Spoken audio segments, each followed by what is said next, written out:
ದರ್ಶನ್ ಮತ್ತು ಗ್ಯಾಂಗ್ನಿಂದ ರೇಣುಕಾಸ್ವಾಮಿ ಹತ್ಯೆ ಪ್ರಕರಣಕ್ಕೆ ಸಂಬಂಧಪಟ್ಟಂತೆ ತ್ವರಿತಗತಿಯಲ್ಲಿ ಟ್ರಯಲ್ ನಡೆಸೋದಕ್ಕೆ ಅಂತ ನಟ ದರ್ಶನ್ ಮನವಿ ಮಾಡಿದ್ದಾರೆ. ಆದಷ್ಟು ಬೇಗ ಟ್ರಯಲ್ ನಡಿಬೇಕು, ಮುಗಿಬೇಕು ಅಂತ ರೇಣುಕಾಸ್ವಾಮಿ ಕೊಲೆ ಕೇಸ್ನ A2 ಆಗಿರುವಂತ ನಟ ದರ್ಶನ್ ಮನವಿ ಮಾಡಿಕೊಂಡಿರೋದು. ಡೇ ಟು ಡೇ ಬೇಸಿಸ್ ಮೇಲೆ ವಿಚಾರಣೆ ನಡೆಸಿ ಅಂತೇಳಿ ಅರ್ಜಿ ಹಾಕೊಂಡಿದ್ದಾರೆ. CRPC 309 ಇದರ ಅಡಿಯಲ್ಲಿ ಅರ್ಜಿ ಸಲ್ಲಿಸಿರುವಂತ ನಟ ದರ್ಶನ್ ಆರೋಪಿ ದರ್ಶನ್ ಪರ ವಕೀಲರಿಂದ ಕೋರ್ಟ್ಗೆ ಅರ್ಜಿಯನ್ನ ಸಲ್ಲಿಕೆ ಮಾಡಲಾಗಿದೆ. ಯಾಕೆಂದ್ರೆ ಈ ಟ್ರಯಲ್ ಎಲ್ಲ ಮುಗೀತು ಅಂದ್ರೆ ತದನಂತರದಲ್ಲಿ ರೆಗ್ಯುಲರ್ ಬೇಲ್ಗೆ ಮತ್ತೆ ಅರ್ಜಿಯನ್ನ ಹಾಕೊಳ್ಬಹುದು. ಟ್ರಯಲ್ ಸಂದರ್ಭದಲ್ಲಿ ಇದ್ಯಾವುದು ಕೂಡ ಸಾಧ್ಯ ಇಲ್ಲ. ಹೀಗಾಗಿನೇ ಟ್ರಯಲ್ ಆದಷ್ಟು ಬೇಗ ಮುಗಿಸಿ ತ್ವರಿತಗತಿಯಲ್ಲಿ ಆಗ್ಲಿ ಅಂತ ರೇಣುಕಾಸ್ವಾಮಿ ಕೊಲೆ ಕೇಸ್ನ A2 ಆಗಿರುವಂತ ದರ್ಶನ್ ಕಡೆಯಿಂದ ಅಂದ್ರೆ ಅವರ ವಕೀಲರ ಅರ್ಜಿಯನ್ನ ಹಾಕೊಂಡಿದ್ದಾರೆ. ಬಟ್ ಇದಕ್ಕೆ ಸಂಬಂಧಪಟ್ಟಂತೆ ಯಾವ ರೀತಿಯಾಗಿ ಆಕ್ಷೇಪ ವ್ಯಕ್ತವಾಗುತ್ತೆ ಅದನ್ನ ನೋಡಬೇಕಿದೆ. ಅಂದರೆ ಸರ್ಕಾರಿ ಪರ ವಕೀಲರೇನಿದ್ದಾರೆ SPP ಪ್ರಸನ್ನಕುಮಾರ್ ಅವರು ಕೂಡ ಸರ್ಕಾರದ ಪರವಾಗಿ ದರ್ಶನ್ ಹಾಕುವಂಥ ಅರ್ಜಿಯ ವಿರುದ್ಧವಾಗಿ ಆಕ್ಷೇಪವನ್ನು ವ್ಯಕ್ತಪಡಿಸಬಹುದು. ನೋಡಿ, ಕೊಲೆ ಕೇಸ್ನ ವಿಚಾರಣೆ ಪ್ರತಿದಿನವೂ ನಡೆಸಬೇಕು ಅಂತೇಳಿ ಮನವಿಯನ್ನು ಸಲ್ಲಿಕೆ ಮಾಡಲಾಗಿದೆ. ಡೇ ಬೈ ಡೇ ನಡಿಬೇಕು ಅಂತ 57ನೇ ಸೆಷನ್ಸ್ ಕೋರ್ಟ್ಗೆ ಅರ್ಜಿ ಸಲ್ಲಿಸಿದಂತ ದರ್ಶನ್ ಪರ ವಕೀಲರು ಬರ್ತ್ಡೇ ದಿನದಂದೇ ಕೋರ್ಟ್ಗೆ ಈ ಅರ್ಜಿಯನ್ನ ಸಲ್ಲಿಕೆ ಮಾಡಲಾಗಿದೆ. ಇತ್ತ ದರ್ಶನ್ ಅರ್ಜಿಗೆ ಪ್ರಾಸಿಕ್ಯೂಷನ್ ಸಿದ್ಧತೆಗೂ ಕೂಡ ಈಗಾಗಲೇ ತಯಾರಿ ಮಾಡಿಕೊಂಡಿದ್ದಾರೆ. ಈಗಾಗಲೇ ಕಿಲ್ಲಿಂಗ್ ಸ್ಟಾರ್ ದರ್ಶನ್ ಜೈಲು ಸೇರಿ 6 ತಿಂಗಳು ಪೂರ್ಣ ಆಗಿದೆ.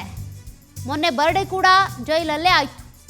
ಹೊರಗಡೆ ಅಭಿಮಾನಿಗಳು ಮಾಡಿದ್ರು. ಶೀಘ್ರದಲ್ಲೇ ಜಾಮೀನು ಅರ್ಜಿ ಸಲ್ಲಿಸೋದಕ್ಕೆ ಮುಂದಾಗಲಿರುವಂತ ದರ್ಶನ್ ಪ್ರಮುಖ ಸಾಕ್ಷಿಗಳ ವಿಚಾರಣೆ ಬಳಿಕ ಜಾಮೀನು ಮೊರೆ ಹೋಗೋ ಸಾಧ್ಯತೆ ಇದೆ. ಹೀಗಾಗಿ ಪ್ರತಿದಿನನೂ ಕೂಡ ವಿಚಾರಣೆ ನಡೀಲಿ, ಟ್ರಯಲ್ಲು ಶೀಘ್ರವಾಗಿ ಮುಗಿಬೇಕು ಅಂತ ಒಂದು ಅರ್ಜಿ ಹಾಕೊಂಡಿದ್ದಾರೆ. ಮತ್ತಷ್ಟು ಡೀಟೇಲ್ಸ್ ಕೊಡ್ತಾರೆ ಪ್ರತಿನಿಧಿ ವೆಂಕಟೇಶ್. ದರ್ಶನ್ ಹಾಕೊಂಡಿರುವಂತ ಈ ಅರ್ಜಿಗೆ ಎಷ್ಟು ವ್ಯಾಲ್ಯೂ ಸಿಗುತ್ತೆ, ಜೊತೆಗೆ ಈಗ ಪ್ರಾಸಿಕ್ಯೂಷನ್ ಅಂತ ಬಂದಾಗಲೂ ಕೂಡ ಅವರು ಸಿದ್ಧತೆ ಮಾಡ್ಕೊಳ್ತಾರೆ, ಯಾವ ರೀತಿ ಡೆವಲಪ್ಮೆಂಟ್ಸ್ ಇದೆ?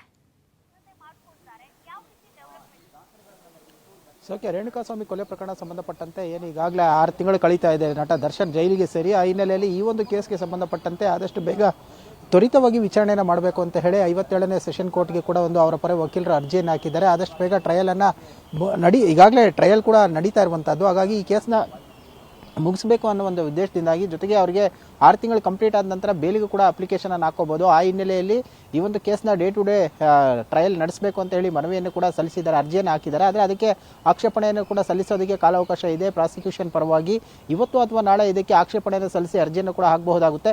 ಆದರೆ ಈ ಪ್ರಕರಣ ಸಂಬಂಧಪಟ್ಟಂತೆ ಈಗಾಗಲೇ ಏನು 7 ಜನ ಆರೋಪಿಗಳು ಜೈಲಿನಲ್ಲಿದ್ದಾರೆ.